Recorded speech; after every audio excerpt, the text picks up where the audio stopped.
It's episode 22 of the Keto for Women show.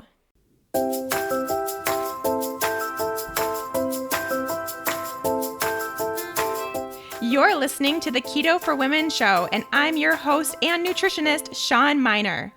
This show is designed to empower women to find their own expression of the keto diet to maximize their health and happiness. Now let's get started with today's episode.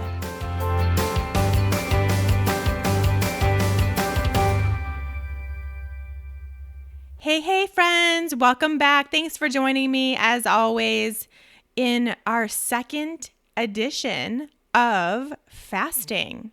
All about fasting. Fasting 101 by Shawn Miner. Just kidding. But kind of is, because like I mentioned, I'll do another disclaimer here, but like I mentioned in last week's episode number 21, there's still a lot of unknown information, I feel like, about fasting. And so there might be some slight variances in what people claim or talk about when it comes to fasting. So this is my version. This is what I have determined based on my own experience and the research that I've done. I've done lots of research on everything I could find. Not a lot of human studies, lots more animal studies, which I prefer human studies, obviously, but also just in my work with Keto Women and Fat Burning Female Project, what I have found to be the case in all those situations, to where I can now learn about fasting and tell you guys. And that's why I'm here with a second episode devoted to fasting.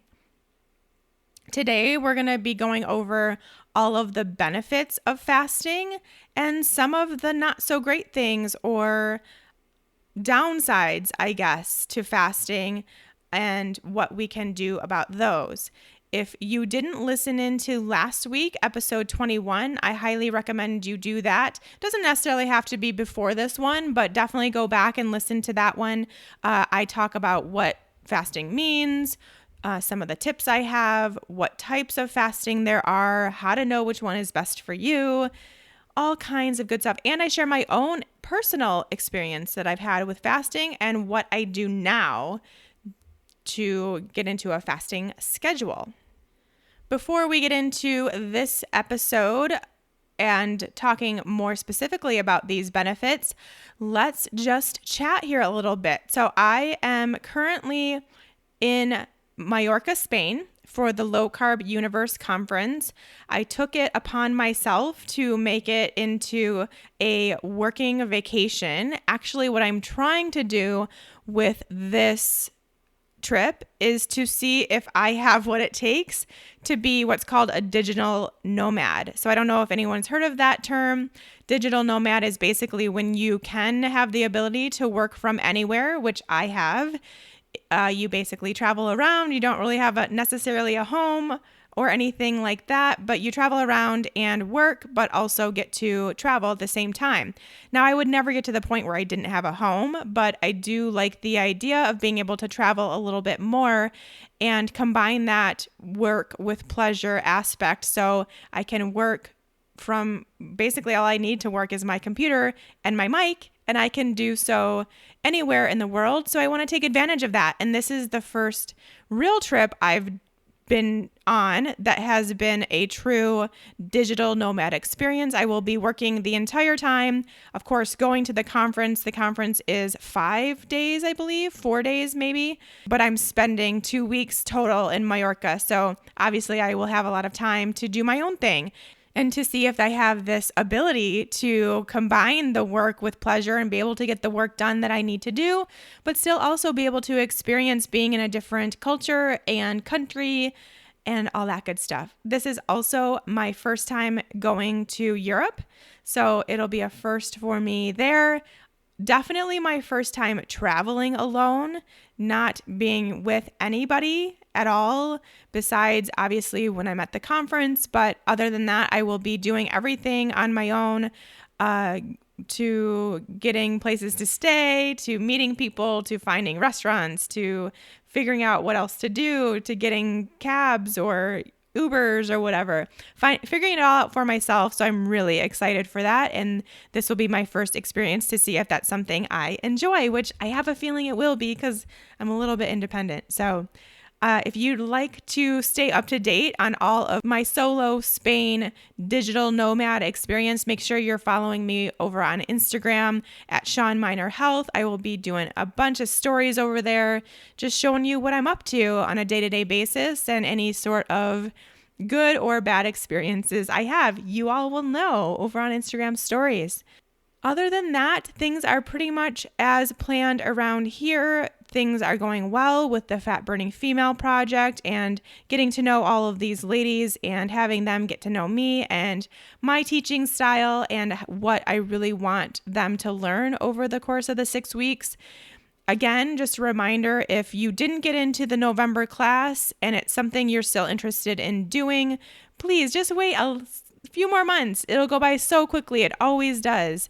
And you can get started in January. So January 8th will be the start of the next class. So don't worry. There's so many other opportunities coming and you can all get into the Fat Burning Female Project for life when that happens. Okay, let's move on to fasting. Now we're talking about the fasting benefits. And I really wanted to take the time to go over this and to really do this right because there are so many benefits to fasting. And like I talked about last week, this is something that has not just come around the past few years. This is something that has been around and been a healing tool and used for healing, used for medical purposes, used for religious purposes, used just because it was part of life to not have food readily available. This has been around for a while. So not something new, but I think more and more of these fasting benefits are coming out by the day. Just having the knowledge and having the ability to do a little bit more of this research and testing really shows how beneficial fasting is for our bodies. So let's go over some of these benefits. I think the list is 20, maybe quite a few. I will go into some of them in detail. Some of them are pretty self-explanatory. So these are in no particular order. They're basically just how I listed them. Number 1, detoxification. So I really like to think of this as when it's basically giving your body a little bit of a rest and reset every time you don't eat. Now, this happens overnight, every single night when we're in that fasting state of 10 to 12 hours. That's going to happen, but will be a prolonged period of time the longer you fast, obviously. Now, I kind of like the analogy of it being a store. Say your favorite clothing store. When you go in at the end of the night, there's clothes everywhere. Nothing's folded right. It's kind of a mess. You can't find the sizes. They're all scattered about. And then the store closes and someone at some point during those hours of it being closed restores all of the clothes to their folding position and where they're supposed to be located in the store, gets everything organized. And then when it opens back up in the morning, it's perfect again. Kind of think of that as what happens to your bodies when you give it some time of rest between meals. And this, of course, would happen a little bit even between breakfast and lunch or lunch and dinner, but would even more so happen, obviously, when we are in a true fasted state. So you can assume there's going to be a significant amount of detoxification happening anywhere from 12 to several days of a fast, right? And that's just because we're giving a little bit of a rest. For instance, liver and kidneys, these organs that are specific to detoxification, we're letting them work on detoxification instead of working on all this other stuff that happens when we have to digest food or chew food or think about food. That little break really helps out your liver quite a bit. Number 2, a digestive reset. So this is, again, very self-explanatory, but makes a lot of sense that when you give your body a rest from breaking down food, it's going to be great for your digestive system too, to just kind of settle, work on the more important tasks, detox, cleanse, and just restore itself for the next time you have a meal. So the longer that period of time, the more restoration is going to happen and the more rest you can give your digestive system. Number 3, a big one, and this is a overarching topic, just overall better hormone balance and production. And when I talk about hormones specifically, I'm talking about insulin, adiponectin, growth hormone, glucose, which isn't a hormone technically, but is something that has a regulatory effect when we start working on these hormones. So you will have increased insulin sensitivity. So of course, when we have insulin resistance or diabetes or just an overall imbalanced insulin level, that is because of having increased glucose production and some blood sugar swings or something like that, where you're getting really high blood sugar, and that causes that increased insulin level that then could lead to insulin resistance. As you don't eat, you regulate your glucose signaling, right? That makes sense that when you don't have a meal, your glucose doesn't really have a reason to elevate, and that leads to increased insulin sensitivity over time too. So you start having more response to insulin, you start having a normal insulin level. If you have insulin resistance, you have the potential to reverse that as this all comes into play. You also have an increase in adiponectin. And this is a hormone that is very hard to say, but it is involved in helping to regulate glucose, which we just talked about, and fatty acid levels. So being able to release fatty acids into the bloodstream in order to promote ketosis and overall fat burning, it will help to do that. So we increase that when we fast, and that has been shown in studies. You also increase your growth hormone. This plays a huge role in how we metabolize proteins, carbs, and fats. So really, growth hormone, you can think about in general, really works to boost and regulate your metabolism.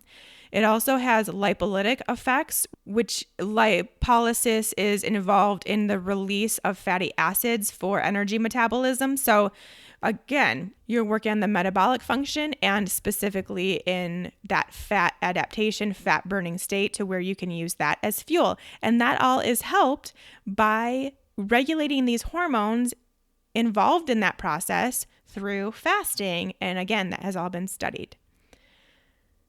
So overall, those hormone signals, yes, we are having regulated hormones, which is great. But what that really boils down to is better fat metabolism, better metabolism overall, and really working to heal metabolic diseases that you have or you're on the brink of having. So that's really important when we're talking to people that have some of these metabolic diseases like insulin resistance, prediabetes, diabetes, all of those that come along with that increased glucose and insulin. So another big one, this is number 4, I think. Maybe I'll just stop numbering them because it doesn't really matter and I'm going to get confused as this list continues. So this next one, responsiveness to your leptin signals. And this, like I mentioned last week when I talked about my story with fasting, this was the reason why I chose to start a fasting protocol, and it worked. It absolutely worked. I'm forever grateful because I had been dealing with leptin resistance for a long period of time, a couple years, and this was able to reverse that after trying everything else and nothing working. Fasting was it. And so what happens, I think, in this case is a combination of your leptin, which is a hormone. So this can also go into hormone signaling benefits. It is the hormone responsible for making you feel satisfied during your meal. And when you are kind of bypassing that through this state of fasting, that then downregulates that signal. So your body takes a break from producing this leptin, and that then increases your sensitivity to leptin. So it increases the signaling process that can happen with your leptin receptors. So when we actually produce less for a little bit, it gives your leptin receptors a chance to kind of relax and kind of stop taking a beating from all this leptin that's coming in. And they are then more responsive when there is a leptin signal after they've had that break. So we're giving this whole signaling process a little bit of a break, and then your leptin receptors will start with a normal response again. And once you start eating, you will produce leptin. Once you start having these normal meals, and your leptin receptors will take that information and continue that process of having this normal signaling, this normal cycle happen. I do think it also plays a role just having these anti-inflammatory benefits, which we're going to talk about, to your brain and all of the brain health benefits that come with fasting. I really think that has something to do with it too, especially in someone like me who was just dealing with this immense amount of brain inflammation and just total brain dysfunction. And I was, through fasting, able to replenish that and get the brain working again, just get all the signaling back up and running the way that it should be. And I think that really helps with leptin responsiveness as well. Whether you're leptin resistant or not, I mean, there's a lot of people that are leptin resistant that don't know it. So regardless, it's a great tool to use to regulate your leptin signaling, which is part of your metabolic process. One of the roles of leptin is to determine how much energy you keep on your body. And obviously, when we store energy, it's in the form of fat. So leptin is responsible to kind of bridge that and to maintain it. So just another reason why fasting would work to boost and maintain a really good metabolism for you if you're someone that has issues with their metabolism or just wants to keep it nice and strong. Now, on the flip side of that, just going to put it out there right now because I personally don't know, and I haven't really seen anybody or heard anybody say that your metabolism continues to stay really strong after you stop fasting for a while. So I don't know if this is just this heightened thing that happens during a fasting regimen and you have to kind of stay on it in order to continue that success, or if it's something that you go back and a year later when you decide you don't want to fast anymore and you just want to eat 3 meals a day and hang out in that realm, if your metabolism continues to stay healed and heightened and that kind of thing. So just to keep in mind, I don't know if it continues or if it's a thing that you have to stay in a fasting schedule to continue that trend. FYI. Okay, moving on. This should be a pretty obvious one, but always a great one for us keto women.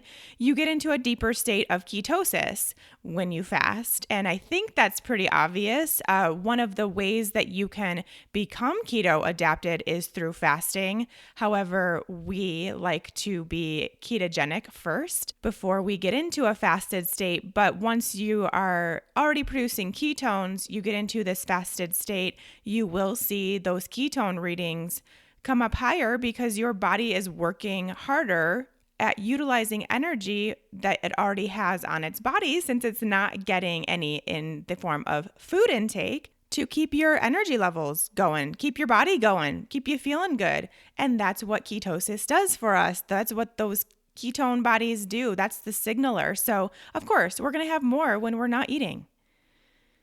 Moving on, another great side effect, especially for those who are looking to heal their bodies in a specific way, all of these cardiovascular markers are going to improve, such as cholesterol, blood pressure. You will have increased HDL and lowered homocysteine, which is an inflammatory marker specific to the cardiovascular system. So studies actually showed that while the cholesterol in most cases went down, if you were someone that had high cholesterol specifically, while that went down during fasting, your HDL went up, which neither good nor bad. I don't like determining your HDL and LDL as good or bad cholesterol, but we do see greater health benefits with a higher sustained level of HDL cholesterol. So that's exciting.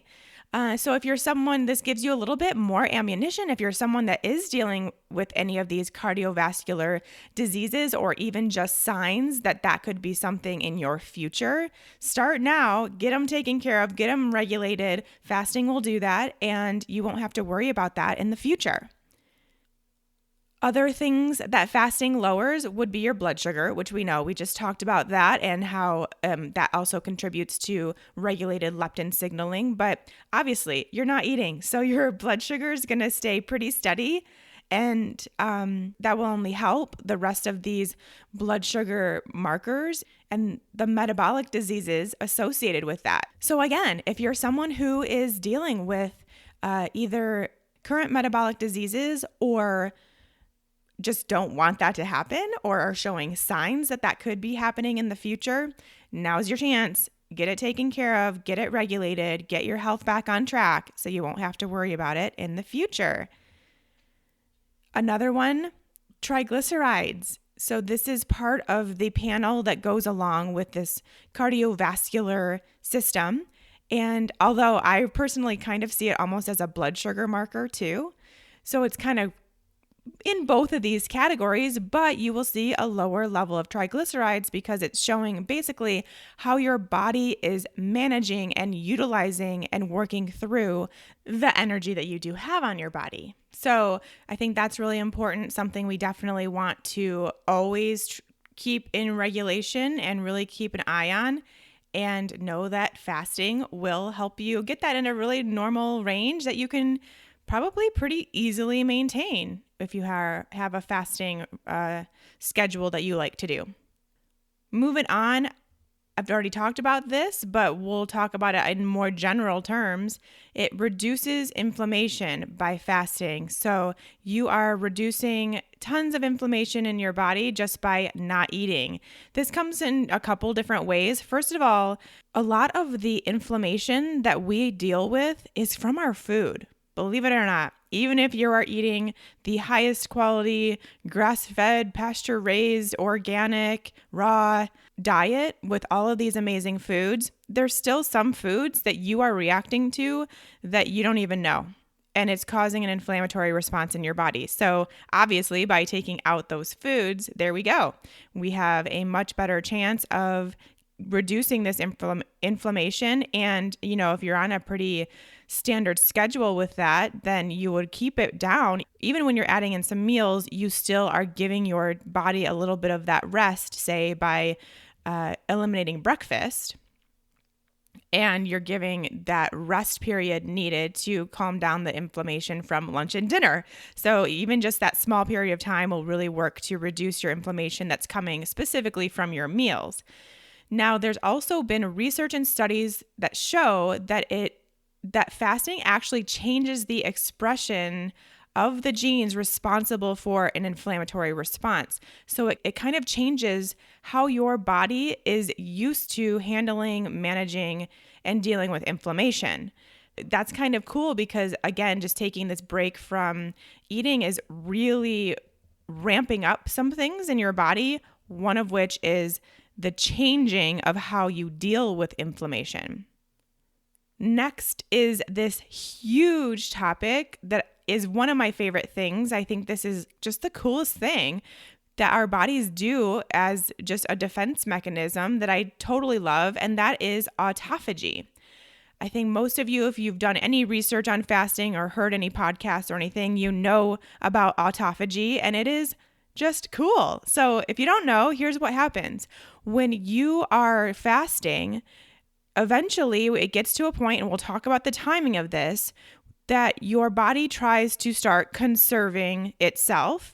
And in that process will work to clean itself out, clean the cells that are dead, dysfunctional, not working, clean those out so that it can prioritize its energy for the good, solid, strong working cells. So it's like this cleanse that happens, a cell cleaning, recycling, moving. Isn't that so cool? So it's a really great way to get rid of these cells that have been damaged or are just not functioning well anymore that may be causing you as a person overall, because cells are creating us, to also not function well and to also not feel great and to also have health issues. Getting rid of those will also in turn really improve your health and how you feel. Now, there's been a little bit of talk. I've done a lot of research because I wasn't sure when this happens, basically at what stage of fasting this happens. And what I have found in the research is that this autophagy happens or increases by 300% after 24 hours of fasting. And kind of that's the peak. And then after 36 hours of fasting, it lowers itself back down. So it seems like 24 to 36 hours is the best fasting schedule to be on in order to get this heightened autophagy. Now, does that mean you need to do that every single day? No, of course not. Maybe adding in a 24 to 36 hour fast once a month or once every 3 months, maybe kind of with the season change, something like that would be fine, because then you're kind of getting that recycling happening with your cells on a regular basis, but not all the time to where you're putting the stress on your body of always being in a fasted state, which could be pretty tough. But that was just something that I found fascinating. I felt the benefits of this actually too. And it's just, our bodies are so smart. And I love seeing these things that make sense, that of course our bodies would do that to help us along and keep us safe and healthy and have enough energy for what it needs to do. So it's just cool to see that happening in fasting. Moving right along, the next one, and of course we have to talk about this, although I think most of you at this point know that I don't want to put a whole lot of time into talking about this, which is weight loss. And the reason why I don't want to put a lot of time into this is because I actually did research on this too in preparation for this podcast, because I knew we had to talk about how your weight might change during this fasting period. And so the research actually shows that obese men and women lose a significant amount of weight when they adopt a fasting plan. Non-obese men also have results when they begin a fasting protocol. However, non-obese women don't have much change. So there may be a little bit, but there just hasn't been that much change that will happen if you're not obese. Because as I've talked about in all of these podcasts I've been doing, your weight will stay where it needs to stay in order for you to be healthy. And if you don't need to lose weight to be healthy, then fasting, just not eating, isn't going to do that for the long term. Now, short term, yeah, probably, but that's water weight. You have a significant change in your electrolyte status, in your sodium to water ratio, and that's going to cause water loss. So you're losing water when you fast, and then when you eat, you're gaining it back. And so a lot of women who are doing this and don't need to lose weight, they're not going to see this extended period of weight loss. So just want to put that out there.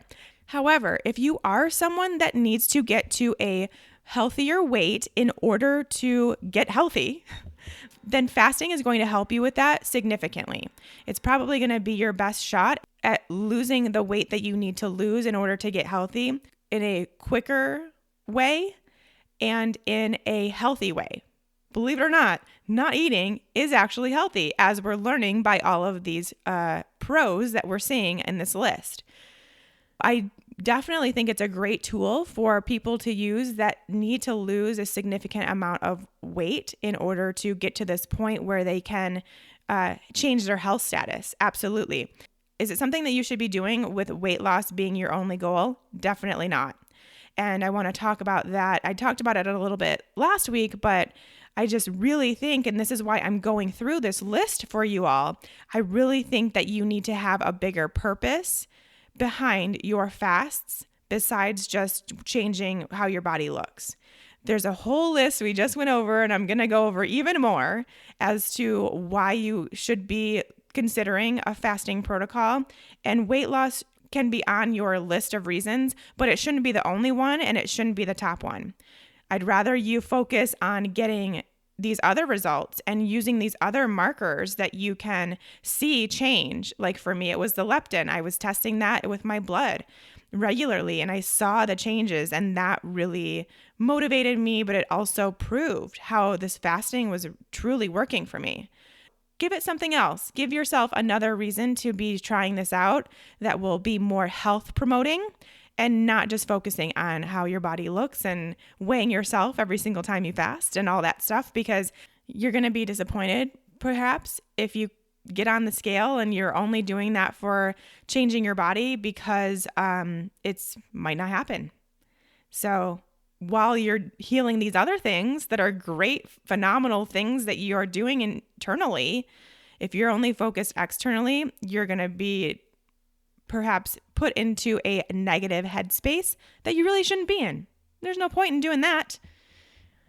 Alrighty, some more great benefits. Speaking of other things that we can focus on, this one's a great one. How about lowering your cancer risk?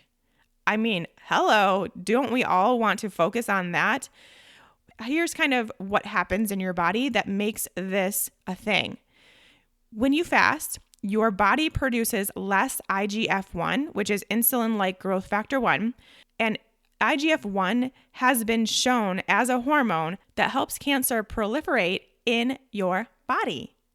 So if we have less, we're not going to have as much chance of developing and having cancer grow.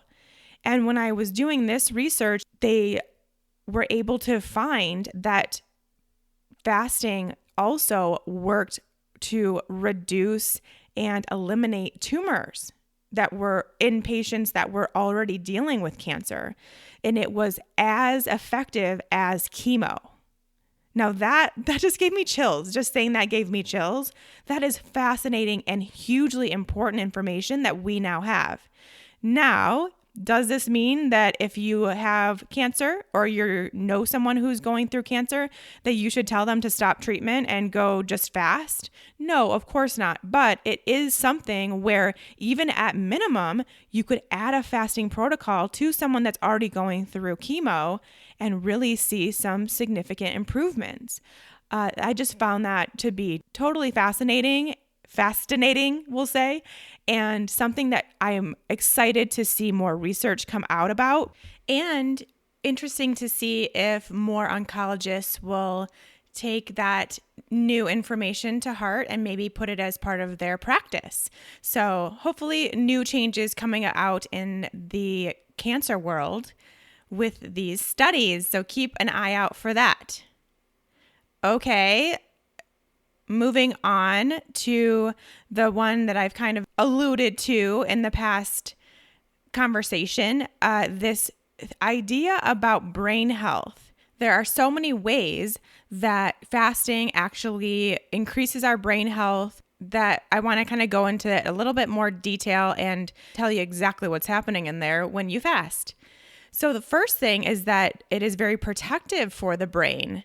And this is specific really to aging and what can happen to our brain as we age. And fasting is protecting against that just by kind of by protecting the neurons that can get damaged as we age, specifically because of environmental factors or genetic factors. And fasting actually helps to protect that, keep that from happening in our brains. There's also the brain-derived neurotrophic factor. So brain-derived neurotrophic factor, it encourages the production and development of neurons specifically responsible for increasing our memory, giving us a higher learning potential, giving us better critical thinking, all things that kind of go as we age. And so it's really protective against that because of BDNF, but also just because of the neuron protective quality of fasting. You also have increased cognitive function just overall. So if you are someone that's fasted, you may have noticed that one of the best benefits is how you think more clearly and you have better memory and you are able to get way more done at work or something because of this increased cognitive function. And what's actually happening is there's increased mitochondria in the brain when we fast that is responsible for our cognitive energy. And there's an increased synaptic elasticity, which probably means nothing to most people, including me.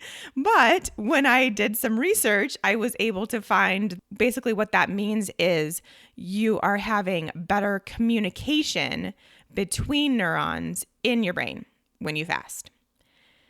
You also have new neurons that you're producing. So all of this stuff is basically to say that you are going to have a higher level of learning. You're going to reduce your memory issues. You're just going to feel smart. You're going to feel like you know some stuff. And especially so important as we age and just keeping our mental health strong. And like I mentioned before, just overall reduction in inflammation in the brain, which allows for better communication skills within the brain and all those things talking to each other so that we can be functioning humans. All of that will increase as well. Speaking of aging, let's talk about the anti-aging properties of fasting. When you fast, you lower oxidative stress and damage, which as we age, just a natural thing that happens as we age, that means you are reducing your mitochondrial function.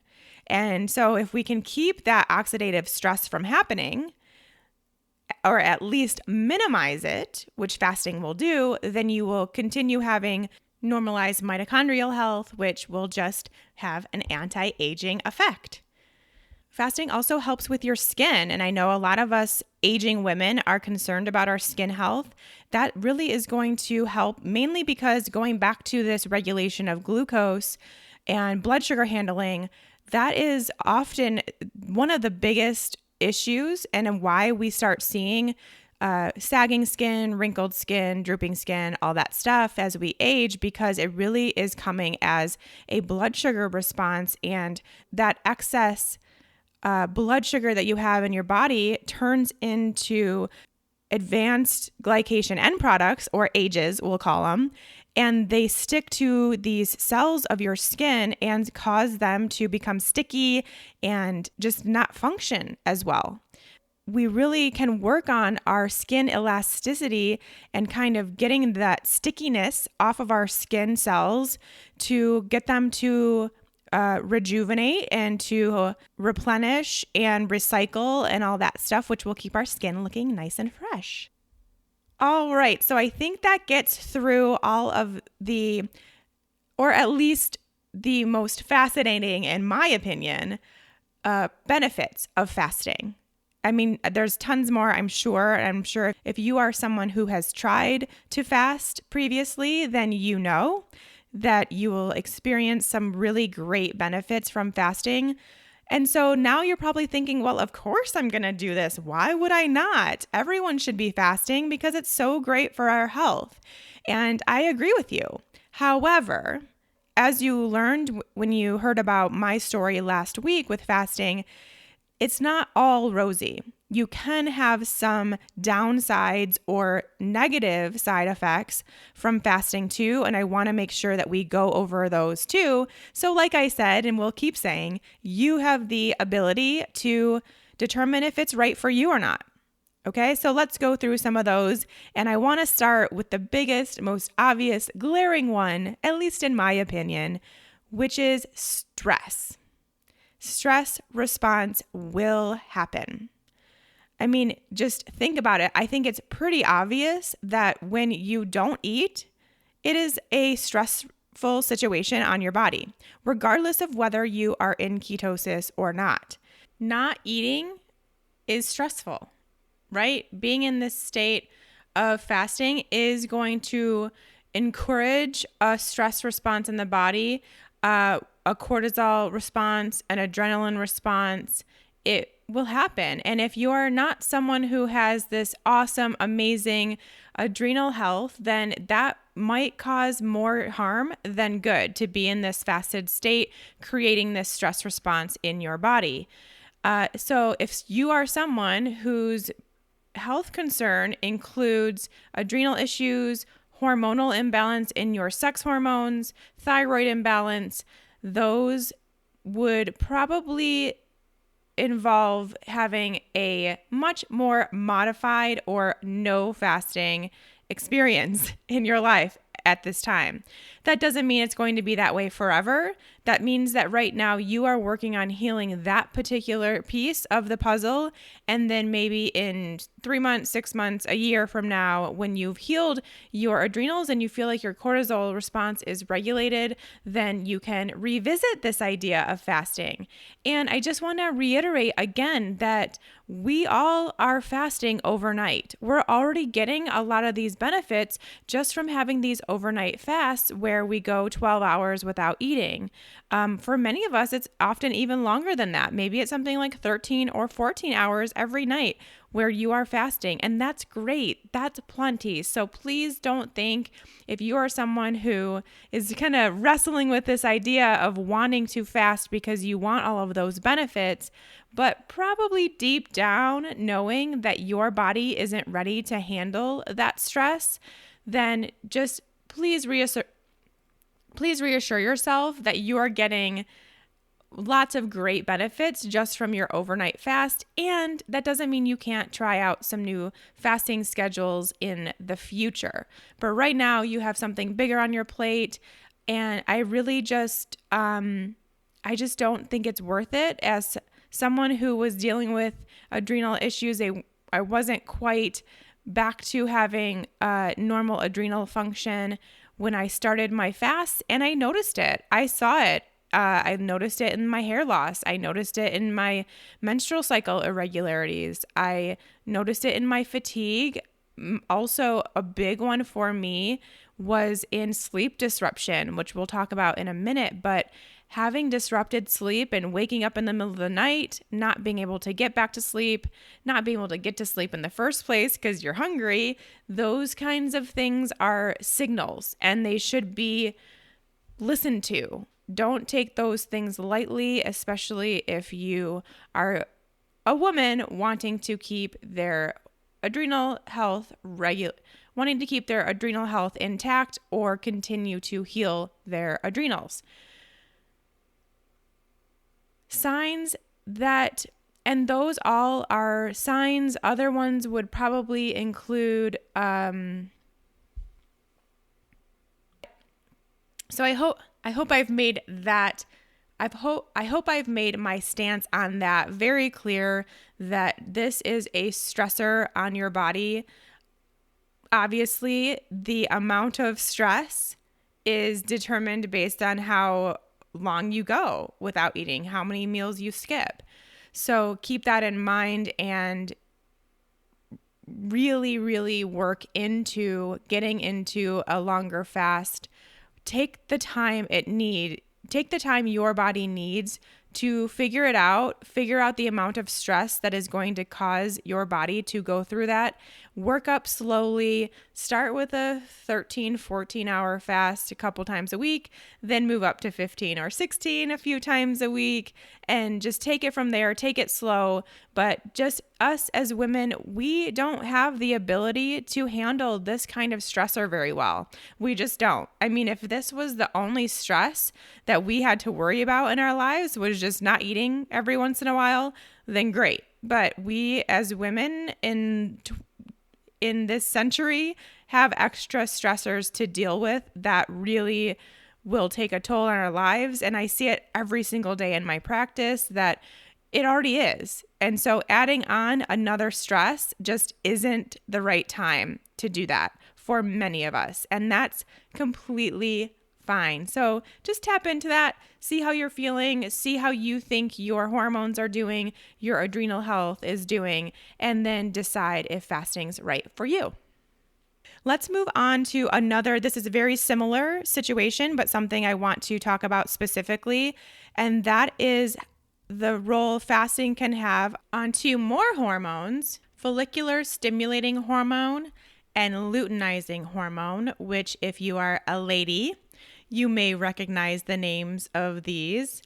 These hormones, which are responsible for allowing you to ovulate and menstruate or carry a child every month. Well, you're not going to be having a baby every month, but you know what I mean. That is what those hormones are used for, and they significantly drop while you are fasting. So keep that in mind. And that's something where if you don't have this really strong, where really women in general shouldn't be fasting for an extended period of time or too often in 1 month, because then you are not going to have this regulating ability for those luteinizing hormone and follicle stimulating hormone, so LH and FSH. So keep that in mind when you are trying to think of a good fasting protocol for yourself. If you're someone who cares about your menstrual cycle, which we all should be for sure, it is the pinnacle to health, then keep that in mind and figure out your regimen based on that information.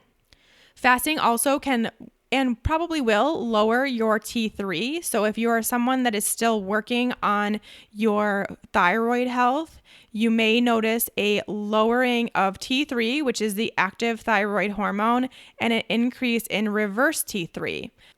Now, most of the research showed that there was no change in your TSH, your TRH, or your T4, which is the inactive thyroid hormone, and also the two hormones kind of responsible for the communication with your brain in how much hormone you produce and how your thyroid is working for you. So there wasn't much of a change with those. It was just the T3, which is the active form of the thyroid hormone. So keep that in mind. Most people, it's not going to be too big of an issue, but if you're someone that does have hypothyroidism already, just something you definitely want to look at and manage and keep track of your numbers if you are going to start fasting, and just keep that all in mind.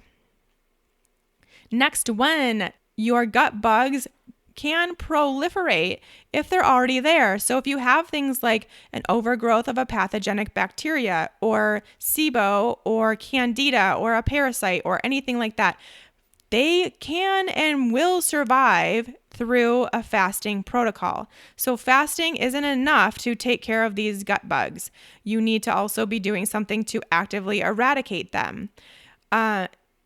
Just like us, they are capable of surviving without food. And this is basically just a reminder from me as a functional nutritionist to get these things tested for yourself and get on a protocol for the purpose of eradicating these overgrowths, regardless of what you do with your diet. Whether you go on a healing diet, whether you try fasting or keto or whatever, you also need to get on another protocol and make sure that you are doing that. So I just wanted to put that out there in case everyone was thinking, oh, since I'm giving my digestive system a rest, I can also fast and it will get rid of all the stuff I have going on in my gut. And that's not how it works. That won't happen. So we need to have an already really good, healthy gut in order to continue that health and even increase it when we go into a fast. Next one, disrupted sleep. And this is what I noticed and why I will never fast overnight again, because my sleep really gets affected. And if you're someone who maybe doesn't sleep super deeply, or maybe would find this stressful, which we all will, because like I just mentioned, it is a stress on your body, then there is a really good chance you're not going to sleep well if you are trying to do an overnight, more than say a 24-hour fast. So again, if you're trying that, I would really recommend either not or working up to it. So stay back a little lower, do a 16-hour fast or a 20-hour fast if you really want to, and save those longer fasts for something that is really, really needing to be healed, because your sleep is going to be disrupted. Whether you even notice it or not, you just will not be able to get into that deeper level of sleep that you do if you are fed. So keep that in mind. Next to these kind of go together in a way, which more so come with a mental component of fasting, which is when you're done fasting, you get to feast.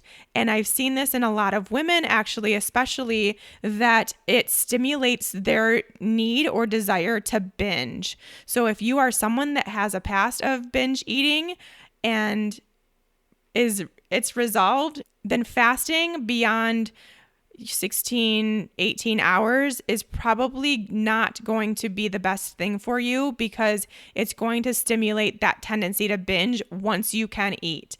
I was noticing this too, where it would come time to eat after 36 hours of not eating, and I would just all of a sudden go to town, which I have mentioned, you really do need to feast when it's time to eat. You really do need to eat those nutrients, but I was choosing things that weren't nutrient dense, and it's just totally not in my personality to do that anymore. It's just not in my life, because I genuinely do not want things like that on a regular, normal basis. But these fasts were stimulating that desire more than I ever have had in so many years. And I did really notice that. And I know many women who have experienced that too. So keep that in mind too. And if that happens, just reduce your fasts.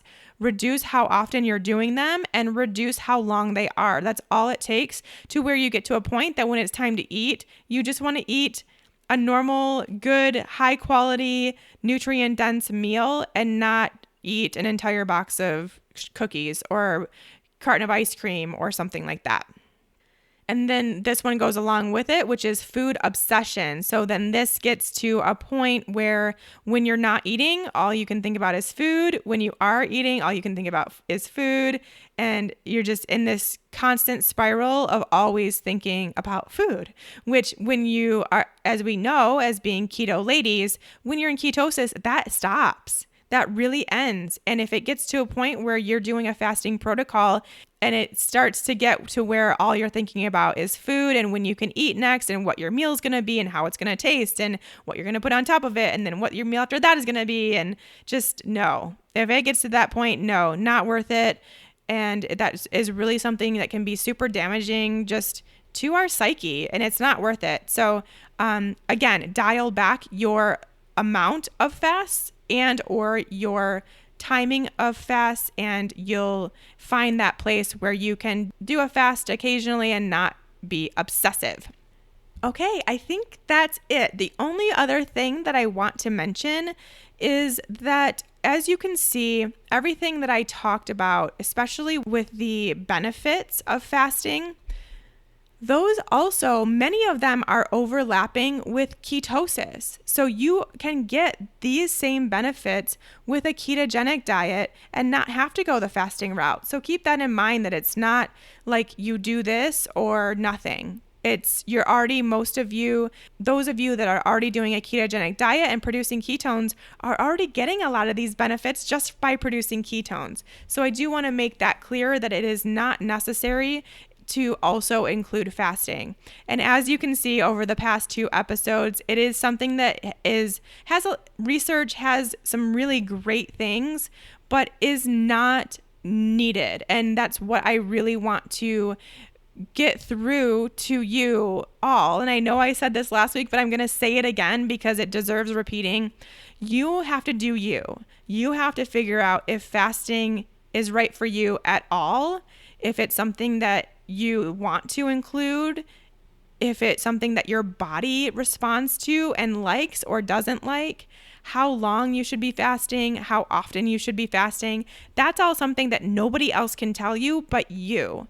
And if you decide that you don't want to at all, that's awesome too. I went months without fasting at all and I felt great. And then I got to a point where I thought I would try again. And now I have found what works for me and I still feel just as great. So you can go in and out, you can change things up, you can do more, you can do less. It's all about experimentation for you. And now you have the resources that you need to know why you're doing it. So pick a reason that is really important to you beyond body composition. Pick something else. There's got to be something else. If you're just looking to do this because you want to lose 5 pounds, 10 pounds, 20 pounds, 30 pounds, whatever, you're going to be probably a little bit disappointed. And I don't know. And I know there's talk out there. I don't know if there's a whole lot of research out there to see what happens to your metabolic state long term from fasting, especially these longer fasts. So we don't know that information yet. And so if you're going into it with only that sole purpose, you might be disappointed in a year or 2 years when you gain it back. So keep that in mind and do it with another idea, another goal in mind that does not make you check the scale every day to see how it's working for you. If you have any more questions, if any of this talk brought up some more questions you have about fasting, or maybe I can do some case studies on a fasting protocol that you have. If any of that sounds interesting to you, let me know. Send me an email at info@ketoforwomenshow.com, and I will look at doing something like that in the future and answering your questions as well. Of course, like I've mentioned time and time again now, this is just kind of a very basic understanding of fasting and how you can add it into your keto lifestyle. This is not the end all be all of everything. That would take probably 10 episodes to get through all of it, and not something I'm going to do because I want to go back to talking about actually eating because I think that's way more fun to talk about. But I did want to put this out there so that you have this as a reference and something you can start considering. But I'm always a fan of eating. When in doubt, just eat. Eat awesome, nice, nutrient-dense foods and enjoy every moment of it, and it's always going to do you well. And just a reminder, any other questions you have about anything keto related, specifically for women, also email those to info@ketoforwomenshow.com, and we will get to those soon. Next week, I have a great guest you guys are going to love hearing. And then I will be talking to you from the Low Carb Universe Conference. I'm going to set up my mic in my hotel room as soon as I hear these talks and relay the information to you. I'm very excited for that. Of course, I'll also give you some ideas to how my travel is going, but looking forward to that. So thank you so much, everyone, for joining me and learning more about fasting. And I'll talk to you in a few weeks from Mallorca, Spain. Hey, lady. Do you want to make sure that you are doing the ketogenic diet the right way for you? Do you want to make sure you're getting all of those amazing benefits that come with producing ketones and not putting any extra stress on your body? Then head to my website and check out the Fat Burning Female Project. We have a new class starting soon, and I'd love to have you be a part of it. Head to bit.ly/fatburningfemale. That's bit.ly/fatburningfemale, and make sure to sign up to get a notification of when the next class will be. Can't wait to see you there.